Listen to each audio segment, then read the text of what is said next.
आज मतदार यादीत माझं नाव नसल्यामुळे मला मतदान करता आलं नाही. तो बटन दाबलं तर आम्हाला काय चिन्ह वगैरे दिसत नव्हतं. बटन दाबायला लावताय. शाही वाटते पातळ होते.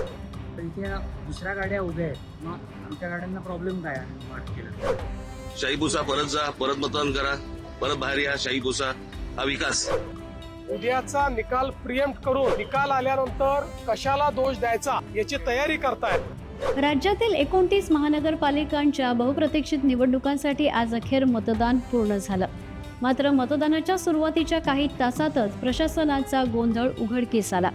मुंबई, पुणे, ठाणे, नागपूरसह राज्यात मतदारांनी उत्साह नोंदवला. मात्र तांत्रिक अडचणी आणि ढिसाळ नियोजनामुळे अनेक ठिकाणी नाराजी व्यक्त करण्यात आली. काही ठिकाणी तर शाईऐवजी मार्कर पेन वापरल्यानं तीव्र नाराजी व्यक्त करण्यात आली. पाहूयात मुंबई समाचारचा हा स्पेशल रिपोर्ट. निवडणूक प्रक्रियेत मतदारांच्या बोटावर लावली जाणारी शाई अत्यंत महत्त्वाची मानली जाते. मात्र मुंबईतील काही उपनगरातील तसंच राज्यातील इतर काही मतदान केंद्रांवर ही शाई वेळेत न पोहोचल्यानं कर्मचाऱ्यांनी चक्क काळ्या मार्करचा वापर केल्याचं चित्र समोर आलं. मार्करची शाई सहज धुवून निघते, मग दुहेरी किंवा बोगस मतदानाला आळा कसा बसेल असा सवाल उपस्थित केला जातोय. काही संवेदनशील केंद्रांवर यावरून मतदार आणि राजकीय नेत्यांनी केंद्राध्यक्षांशी वाद घातल्याचंही दिसून आलं. माझं वाढ करायला गावात दुसरीकडे वोटिंगला गेलेलं असतं आपण. वोटिंग तर बरोबर व्यवस्थित सर्व जातो, पण ती पूर्वी जी मशीन असते ती मशीन पण नव्हती तिथे यावेळेला. आणि बोर्ड होता, बोर्डवर आवाज केल्यानंतर प्रेस केल्यानंतर वोटिंग झालं. वोटिंग ते चिन्ह यायला पाहिजे होतं, ते चिन्ह आलं आहे. प्रोसिजर पूर्ण केल्यानंतर मी घरी जाऊन ऑफिसला हवं इकडे कामाला लावून आल्यानंतर मी माझ्या टेबलचा तिकडे रुमाल घेऊन त्या हात पुसत असताना ते काही पूर्ण स्प्रेड झाले होते, कारण त्या मुलांनी ते लावली. त्याचे घासून बसून ते केच पेनने मार्कर पेनने लावत सारखी ती जी काठीने इंक बॉटलमधून हे करायचं ते तशी यावेळेला नव्हतं. ते माझ्या नाकाची बोटावरची ती केली मी तिथे जे आता आले ते त्याने विचारलं की सर्वच ठिकाणी मार्कर पेननेच लावत आहे. आज मतदार यादीत माझं नाव नसल्यामुळे मला मतदान करता आलं नाही. ओके, अजून काय तिथली परिस्थिती होती, काय काय बघितलं? काही लोक मतदान करत होते, जात होते, सगळ्यांची नावं होती, काही लोकांची नाव होती, ते येत होते बाहेर, तसं मी पण आलो बाहेर. तो बटन दाबलं तर आम्हाला काय चिन्ह वगैरे दिसत नव्हतं. मला तर तसं काय दिसलं नाही. मी बटन दाबलं आणि ती मला झालं मी तर म्हणजे गेल्या वेळेस होतं चिन्ह, यावेळेस असं चिन्ह नाही, फक्त बटन्स आहेत आणि त्यांचे ते सांगते ते चिन्ह आहे त्यांचे ते चिन्ह फ्लॅश झालं नाही. दिसलं नाही. फक्त आम्ही बटन दाबलं, आम्हाला केलं मी त्याचं बटन दाबलं आणि ते लोक म्हणाले झालं तुमचं नाही. निशाणी होती लावलेली होती, ती पुसली गेली. शाही वाटते पातळ होती, त्यामुळे ती पुसली गेली. आज तर अजूनच वेगळं काहीतरी की बाबा आजपर्यंत ती इंक लावली जायची, बरं का. आता काहीतरी नवीन पेन आणलंय आणि ते पेन मध्ये इतक्या तक्रारी सगळ्या बाजूनी येत आहेत की तुम्ही बाहेर पडल्यावरती त्याला जर सॅनिटायझर लावलं तर ती शाई जाते. मला मार्करचा आम्ही आजपर्यंत शाई लावली ना, तू काय लावलं मग तुझं बोर्ड बघणारच का निवडणूक आयोग? सत्ताधारी असं सकाळपासून मतदारांना आवाहन करतात की मुंबईच्या विकासासाठी म्हणून मतदानासाठी बाहेर पडा. मग आणि शाही पुसा, परत जा, परत मतदान करा, परत बाहेर या. शाही पुसा हा विकास. पहिल्यांदा तर या सगळ्या गोष्टी इलेक्शन कमिशन ठरवतं आणि यापूर्वीही अनेक वेळा मार्कर पेन वापरलेला आहे. तथापि जर कोणाचं काय ऑब्जेक्शन असेल तर इलेक्शन कमिशनने त्या संदर्भात लक्ष द्यावं.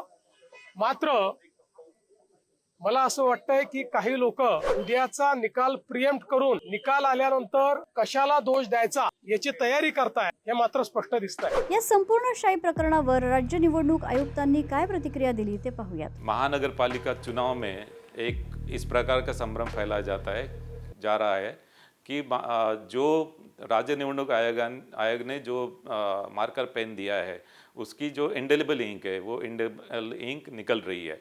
लेकिन ये indelible ink election commission of India जो इंडेलिबल इंक यूज़ करते हैं वही इंडेलिबल इंक है. ये मार्कर पेन के स्वरूप में है और ये मार्कर पेन राज्य निवडणूक आयोग 2011 से यूज़ करते आ रहा है. ये मार्कर पेन से जो इंडेलिबल इंक है वो एक 3 से 4 सेंटीमीटर ये लेफ्ट हैंड के तर्जनी में लगाई जाती है और इसको सूखने के लिए एक 10 से 12 सेकंड लगता है और एक्चुअली ये 10 से 12 सेकंड मतदार वो मतदान केंद्र में ही रहता है और इस प्रकार अगर किसी वोटर ने मतदान करने के बाद फिर से मतदान करने की कोशिश की तो वो वोटर के विरुद्ध कारवाई की जाएंगी। एकीकडे शाईचा गोंधळ सुरू असतानाच दुसरीकडे ईव्हीएम मशीनच्या बिघाडाने मतदारांचा संयम सुटताना दिसला। मुंबईसह नाशिक आणि कोल्हापूरमधील सुमारे 15 ते 20 मतदान केंद्रांवर तांत्रिक बिघाडामुळे मतदान तास ते दीड तास उशिराने सुरू झालं।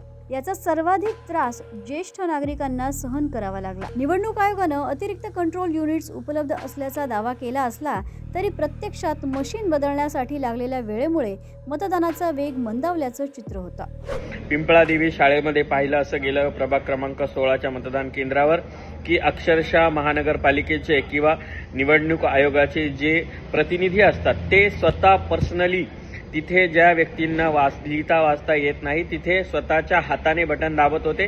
मी पोलिसांनाही 2 वेळा रेड हँड पकडलं। तुम्हाला व्हिडिओमध्ये बऱ्याच गोष्टी पाहायला मिळतील आणि सोबतच मी निवडणूक अधिकाऱ्यांना सुद्धा जे निवडणुकीचे जे काही प्रतिनिधी होते त्यांची तक्रार केली असता निवडणूक अधिकाऱ्यांनी यानंतर होणार नाही अशा पद्धतीने बतावणी केली। याचा अर्थ अक्षरशः धुळे महानगरपालिकेत पूर्ण प्रशासन जे आहे ते पूर्ण प्रशासन भाजपवाल्यांनी आपल्याकडे विकत घेतलेलं होतं किंवा वेठीस धरलेलं होतं असं चित्र पाहायला मिळालं। महाराष्ट्रामध्ये अनेक ठिकाणी पाहिलं गेलं, धुळ्यामध्येही अनेक ठिकाणी पाहिलं गेलं की वोटिंग केल्यानंतर शाई सॅनिटायझरने पुसली जात होती। याचा अर्थ आधीची जी शाई होती त्याच्याऐवजी आता एक मार्कर पेन वापरला गेला आणि दुबार मतदान अर्थात डुप्लिकेट वोटिंग झालेलं आहे। अनेक ठिकाणी प्रभाग क्रमांक 16 सोबतच प्रभाग क्रमांक 11, प्रभाग क्रमांक 17, प्रभाग क्रमांक 18 मध्ये अक्षरशः दुबार वोटिंग तर झालंच पण मेलेल्या माणसांच्या नावावर किंवा इथून स्थलांतरित झालेल्या माणसांच्या नावावर सुद्धा मतदान केलं गेलं। हे भाजपचं कुठल्या प्रकारचं राजकारण आहे? नेहमीप्रमाणे यावेळीही मतदार यादी हा मोठा चिंतेचा विषय ठरला। अनेक मतदारांनी ओळखपत्र असूनही यादीत नाव नसल्याची तक्रार केली। विशेष म्हणजे गेल्या विधानसभा निवडणुकीत मतदान केलेल्या अनेक नागरिकांची नावं या स्थानिक स्वराज्य संस्थेच्या निवडणुकीतून वगळण्यात आल्याचं समोर आलं। आज राज्यभरात 15,000हून अधिक उमेदवारांचं भवितव्य ईव्हीएम मध्ये बंद झालंय। मात्र या प्रशासकीय त्रुटींमुळे मतदानाच्या टक्केवारीवर परिणाम होण्याची शक्यता वर्तवली जाते। मतदान केंद्रांच्या 100 मीटर परिसरात पार्किंगवर बंदी घालण्यात आली होती। मात्र पर्यायी पार्किंगची कोणतीही ठोस व्यवस्था नसल्यानं मतदारांनी याबाबतही तीव्र नाराजी व्यक्त केली। माझ्या सध्याच्या राहत्या घराजवळ कमीत कमी 2 ते 3 मतदान केंद्र आहेत पण ती सगळी सोडून मी आता 1.5 किलोमीटर दूर एका मतदान केंद्रावरती जे मला असाइन करण्यात आलंय तिथे मी मतदान करायला जाणार आहे। माझा हक्क बजावण्यासाठी मला एवढं ट्रॅव्हल का करावं लागतंय हे माझ्या आकलन शक्तीच्या पलीकडचं आहे। हे कुठल्या पद्धतीचं व्यवस्थापन आहे हे मी खरंच समजू शकत नाहीये। प्रशासनाने याची कुठेतरी दखल घ्यावी आणि मतदान करताना मतदाराला कमीत कमी त्रास होईल या गोष्टीचा थोडासा विचार करावा। बोरिवलीला वोटिंग करायला आलं आम्हाला इथं सांगण्यात आलं की 100 मीटरच्या आवारामध्ये तुम्ही पार्क करू शकत नाही गाड्या। तर आम्ही जर वोटिंग करायला येणार तर आमच्या गाड्या घेऊन येणार। प्रशासनाने कुठली व्यवस्था केली आहे का पर्यायी की त्याने आमच्या गाड्या पार्क करू शकतो?